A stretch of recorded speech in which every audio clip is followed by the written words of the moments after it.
kuvuga yarya neza cyane ko umuntu n'imihango atakaza amaraso menshi akarya ibyo kurya bikungahaye bimwongerera amaraso bikungahaye ku butare, agakora siporo, imyitozo ngororamubiri, yego, akiyitaho, akirinda kwigunga, yego, iyo byanze akagerageza ubwo buryo bwose se hari kwa muganga haba hari icyo babasha kumufasha nk'uko watubwiye ko wiga mu buvuzi, kwa muganga bamufasha iki? Murakoze cyane. Umuntu ufite iki kibazo iyo ubonye byanze ukabona wagize bya bimenyetso nk'uko nabibabwiye, ugomba kwihutira kujya kwa muganga kugira ngo umenye ikintu cyaguteye ibyo bibazo byo kuva cyane. No kwa muganga iyo bagiye kukuvura iyo ndwara n'ubundi bavura bagendeye ku cyabiteye, barabanza bakamenya se ko ari kuva cyane n'iki cyabimuteye. Muri rusange ubundi iyo mbere y'uko kugira ngo bakugabanyirize ibibazo byo kubura amaraso menshi, nk'iyo ukigerayo hari umuti baguha kugira ngo ukugabanyirize kwa kuva. Abantu benshi bawuzi nka tranexamic acid, ni umuti baguha ibinini cyangwa se bakagutera n'inshinge kugira ngo urekere kuva cyane. Ikindi nk'iyo basanze wenda uri kubiterwa na kwa kundi nababwiye imisemburo ihindagurika igasorwa mu buryo butangana, hari imisemburo bakongerera mu mubiri wawe bakayigutera kugira ngo nyine bikugabanyirize kuva. Iyindi miti baguha ni imiti ni cyagiye basanze wenda ufite bya bibazo bitera kuva cyane, harimo wenda nka endometriosis, harimo nk'amafibroids cyangwa se na adenomyosis. Nka endometriosis bayivurisha umuti witwa danazol. Wenda akenshi ntago ariko iyi ngiyi ugenda ngo uhite uyigurira muri farumasi, turabagira inama y'uko ubanza ukajya kwa muganga bakamenya icyayiguteye bakabona kuguha imiti. Ikindi nk'amafibroids, nka biriya bibyimba byo muri nyababyeyi, babivura bakubaze, nyine barabibaga, hanyuma iyo bakubaze nyuma yaho rwose urakira ukazajya mu mihango nk'abandi bakobwa bose. Nshuti udukurikiye, imihango idakama iravurwa igakira. Hari story iva muri Bibiliya y'umugore ngo amaze ngo imyaka 12 ava adakama. Burasi heavy menstruation yari afite? Ni heavy menstruation yari afite. Amahirwe y'umuganga mukuru yari ahari ngo amukoraho byonyine.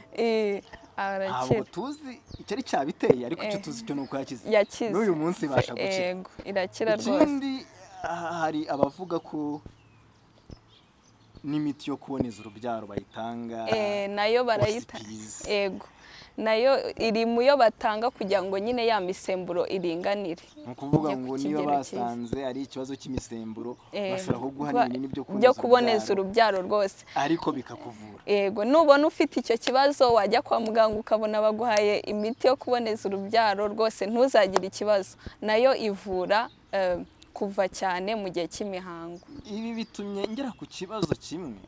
Urumva ibintu by'imihango umuco wacu ya Kinyarwanda kuyivugaho biba bisa nk'aho atari byiza, ugasanga umuntu ugahona umukobwa wese narwaye umutwe wajya gusanga yarwaye umutwe koko ntabwo ari umutwe, wasanga yari imihango. Ese niki najya kwa muganga mbwira umuganga kugira ngo abashe kumfasha neza? Murakoze cyane. N'ubundi kugira ngo umuntu ufite iki kibazo uko yagenda abwira ni bya bimenyetso nahoze mbabwira. N'ubundi kugira ngo muganga amenye ko ufite iyo ndwara uzagenda umubwira bya bimenyetso ufite. Uko ni uguhindura padi yawe nibura buri masaha 2. Wenda ntabwo tumenya neza uko abakobwa kenshi ntabwo wamenya ngo wavuye amaraso angana ute, ariko nibura kurikirana umenye ngo nibura nimba ngiye mu mihango ndi guhindura kotegisi yanjye cyangwa padi yanjye mu gihe kingana gute. Nimba uyihindura nibura buri masaha 2 uzabibwira muganga wawe, bizamufasha. Nanone kandi nimba uri kuva ibibumbe binini by'amaraso kandi bikaza kenshi, nabyo bizafasha muganga wawe kumenya ko ufite icyo kibazo cyo kuva cyane mu gihe cy'imihango. Ni ukuvuga ngo ni ukujya kwa muganga uvuga ukumenya, ukavugisha ukuri. Ntago tugomba kumva ko wenda kubwira abandi wumva utabyisanzuyeho. We nujya kwa muganga uzisanzuye ku muganga wawe, umubwire uko umubwije ukuri, nyine kugira ngo ukire. Aline, urabizi umuco nyarwanda kuvuga ku bintu by'imihango bisa nkaho ari icyaha. Abantu muhura n'umuntu avuga ngo ndwaye ngo umutwe, kwibaza umutwe, wajya gusanga yari imihango. Ese umwana cyangwa se umugore ugiye kwa muganga yabwira iki muganga kugira ngo abashe kumuvura neza? Ikintu cya mbere nabwira igitsina gore, abakobwa cyangwa abamama, ni ukumva ko ubu ni ubuzima bwacu tubaho bwa buri gihe, ukumva ko kujya mu mihango ari ibintu bisanzwe. Wenda ushobora kumva biguteye isoni ko bagenzi bawe cyangwa nk'abagabo mukorana bamenya ko uyirimo, ariko mu gihe wagize iki kibazo ihutire kujya kwa muganga. Icyo ni icya mbere. Kandi nugera kwa muganga umubwire ibimenyetso by'ukuri ufite, ureke nyine kumva wamuhisha kugira ngo wumve ngo atangwa arinshishamo cyangwa ukumva biguteye isoni. Hoya, mubwiza ukuri. Nimba ari bya bimenyetso ufite, nimba ari ukuva cyane uhindura kotegisi nibura buri masaha 2, ubimubwire. Cyangwa se na bya bimenyetso twavuze haruguru, ugenda umubwiza ukuri uko wiyumva kugira ngo abashe kugufasha unavurwe. Hari ikibazo cy'amatsiko ngize, urumva ese ni iyihe miti cyangwa se amakuru atari yaba yihishe inyuma mu bintu byo kuva cyane udakama? Ego, murakoze cyane. Hari ibintu abantu bishyiramo mu mutwe wabo, cyangwa se ugasanga byabaye abantu bose barabivuga, cyangwa niko muri kominote tubamo abantu babizi, ariko biba atari byo. Icya mbere ni ukumva ko iyi mihango ikabije, cyangwa se kwa kundi umuntu ava cyane mu mihango kumva ari ibintu bisanzwe. Wabona uva cyane nk'iminsi nk'icumi, cyangwa se wambara uhindura padi buri kanya ukumva ni ibintu bisanzwe, ukumva bizashira. Hoya, nimba usanze ufite icyo kibazo ihutire kugana kwa muganga kugira ngo ufashwe, kuko nyine ubwo ni uburwayi. Ikindi cya kabiri ni ukuvuga ko abagore bajya bavuga ko abagore bamaze agahe gato babyaye cyangwa bakibyara ari bo nyine ngo ni nk'itegeko kuva cyane mu gihe cy'imihango, ariko nabyo si byo. Igihe usanze uri kuva cyane mu gihe cy'imihango, waba umaze kubyara cyangwa se hashize n'igihe ubyaye cyangwa se utaranabyara, icyo gihe cyose ihutire kujya kwa muganga. Ikindi cya gatatu, hari igihe bavuga ngo abantu benshi baravuga ngo imihango idakama ngo ntikira, ngo mu kanya wahoze utubwira wa mugore Yesu yakijije, natwe twababwira ngo nubwo Yesu yamukijije hashize igihe kinini, nawe bakuvura kwa muganga. Nk'uko twabibonye, twaberetse bumwe mu buvuzi abantu bafite iki kibazo bahabwa, nawe wakwihutira kujya kwa muganga bakagufasha. Hari nanone ikindi kintu bavuga ngo abantu bava cyane mu gihe cy'imihango ngo iyo ukoze imibonano mpuzabitsina birakira. Bana bato ntibakabashuke. Icyo najyaga kukikubaza. Bana bato ntibakabashuke. Biriya bintu by'imibonano mpuzabitsina ngo uva cyane birakora? Ntago ari byo. Kuba nimwe na rimwe ari abakobwa bavuga ati humura nushaka umugabo uzakira. Hoya, biriya ni ibintu abantu bishyiriraho. Ubundi bajyaga babikoresha kera kugira ngo bashuke abana bato babakoreshe imibonano mpuzabitsina, ariko ubundi nta kintu na kimwe cyakiza ubu burwayi utagiye kwa muganga. Igihe cyose wasanze ufite ibimenyetso twavuze haruguru, wihutire kujya kwa muganga, bazamenya ikibigutera ndetse banagufashe gukira. Urakoze cyane kuvana mu rujijo abantu bose bari bazi ko abana b'abakobwa ngo bajya mu mihango miremire cyane ngo iyo bashatse barakira. N'ukuri ntabwo wakira utagiye kwa muganga nk'uko babitubwiye. Bitumye nibaza ku muntu ubana n'iki kibazo, imarana igihe kirekire. Ese ni iki abantu bashinzwe ubuzima bwo mu mutwe bamufasha? Nigeze kubivugaho kare.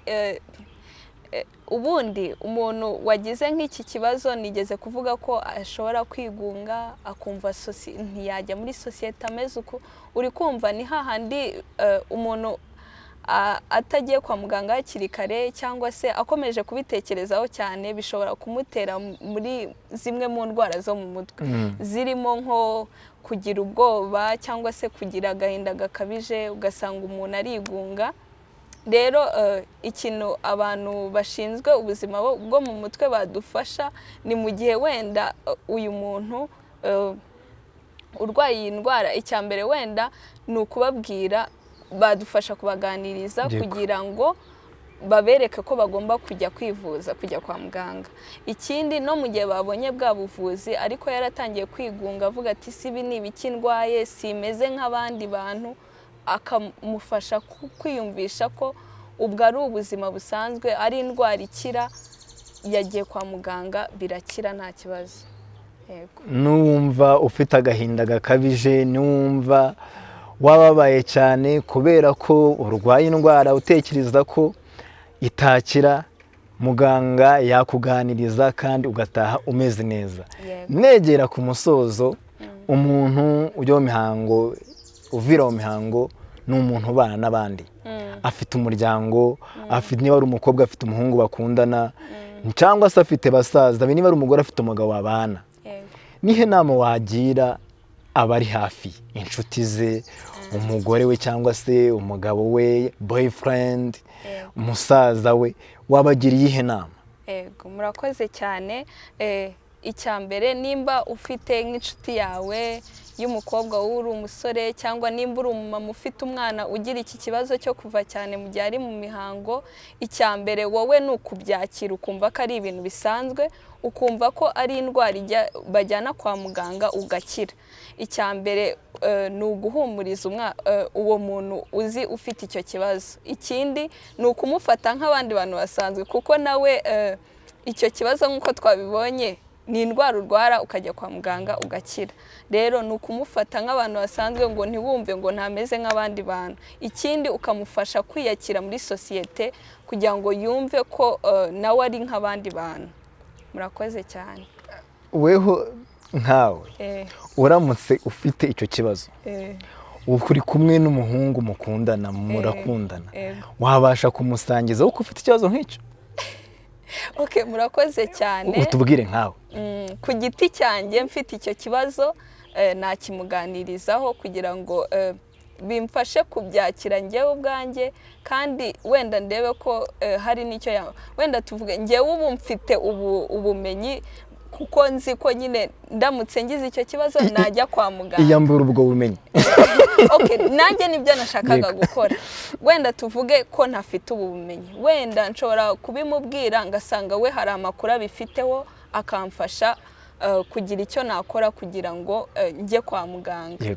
Murakoze cyane. Cyangwa se nanone naba nageze kwa muganga atambaza ati se wabaye iki, ngo nkomeze kwiyumvamo ko ngo ntameze nk'abandi, buraca ku ruhande, ngo nce ku ruhande, ngo numve ngo yandwara irakomeye cyane, ngo nta muntu nayibwira. Hoya, hari ikintu uvuze ngo kubyakira ku umuntu yarashatse, ni umugabo uhora mu mihango, urumva inshingano z'urugo zitapfara za zindi. Oya, ntabwo zapfa, kuko n'ubundi nimba uri umuntu wenda tuvuga uri umugabo, wita ku rugo rwawe, ugomba no kwita ku bawe.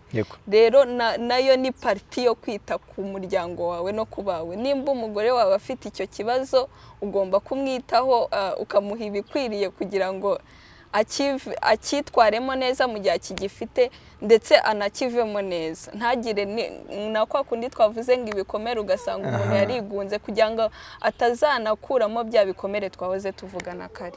Basore, inshuti zanjye, bagabo, mushishikarizwa kwita ku bo mubana, ku nshuti zanyu, ku bagore banyu, ku bakunzi banyu, kugira ngo niba afite icyo kibazo umube hafi, umuvuze, kandi biravurwa bigakira. Ndegereza ku musozo w'ikiganiro cyacu, wagira nka key message, nibura samari highlighting utuntu dutatu umuntu wese wumva ikiganiro yava no mu buryo tubasha kurwanya uko kuva kudakama mu mihango. Ego murakoze cyane twibukiranya ku byo twavuzeho mbere na mbere twavuze ko uku kuva cyane ni indwara irangwa n'uko umuntu uyifite ajya mu mihango igihe kirenze iminsi 7 cyangwa se akabura amaraso nibura arenze mililitiro 80. Ikindi twabonye bimwe mu bimenyetso agaragaza nuko ashobora guhindura padi nibura buri masaha 2 cyangwa se akazigerekeranya bitewe nuko amaraso ava ari menshi. Ikindi twabonye nuko ava ibibumbe binini by'amaraso. Bimwe mu byo twabonye byadufasha kwirinda ubu burwayi harimo gukora siporo, imyitozo ngororamubiri, harimo kurya indyo yuzuye ndetse no kunywa cyane mu gihe cy'imihango ukanywa ibintu bikongerera amaraso ndetse ukanabirya. Ikindi twabonye ni igihe ubona ufite ibimenyetso twavuze haruguru ko wakwihutira kujya kwa muganga kugira ngo ufashwe, kuko nk'uko twabibonye kuva cyane mu gihe cy'imihango ni ibintu bitikiza, bisaba ko ujya kwa muganga bakamenya icyabiteye ndetse ukanavurwa. Ndasoza mbashimira cyane ko mwadukurikiye kandi twizera ko ibyo tubabwiye ahangaha muri bubisangize na bagenzi banyu bakaza bakabireba nabo kugira ngo mu Rwanda dukureho imwe mu myumvire yerekeye imihango ndetse dufashe n'abana b'abakobwa n'abamama kwirinda ndetse no kumenya uko bakwitwara mu gihe bahuye n'iki kibazo cyo kuva cyane mu gihe cy'imihango. Murakoze cyane. Urakoze cyane Aline, turagushimiye. Wari udukurikiye twarimo tuganira ku buryo twarwanya kuvira mu mihango cyangwa se kuva mu mihango ikabije cyangwa se mu cyongereza yitwa heavy menstruation cyangwa se menorrhagia, uburyo twabirwanya cyangwa se tukabirinda ndetse tukayivura. Twabonyemo yuko kuva cyane ni ibintu bisanzwe ariko ni indwara ivurwa igakira. Iterwa n'ibintu byinshi bitandukanye. Niba ufite ikibazo cyangwa ufite inshuti ifite iki kibazo mubwira ajye kwa muganga tumaze tumenye ikiyitera ubundi tukuvure. Icyanyuma uzavaneho yuko imibonano mpuzabitsina yavura kuva cyane, ntabwo bishoboka, ugomba kujya kwa muganga. Icyo ni ikinyuma gikabije. Ubundi wajya kwa muganga ukegera ivuriro kwegereye bakagufasha. Amakuru yandi yose ukeneye watwandikira muri comment cyangwa se ugasura imbuga zacu zose kuri Jocare. Ikibazo cyose wabaza ku bijyanye n'imihango, ku bijyanye n'icyo kwa muganga baguha, byose wabihasanga. Turabakunda, wibuke gukanda subscribe kandi uduhe comment ndetse ukore na share ubishishikariza n'abandi ubimenyekanishe hirya no hino kugira ngo buri wese adufashe kurwanya iki kibazo. Murakoze, ciao ciao. Ciao.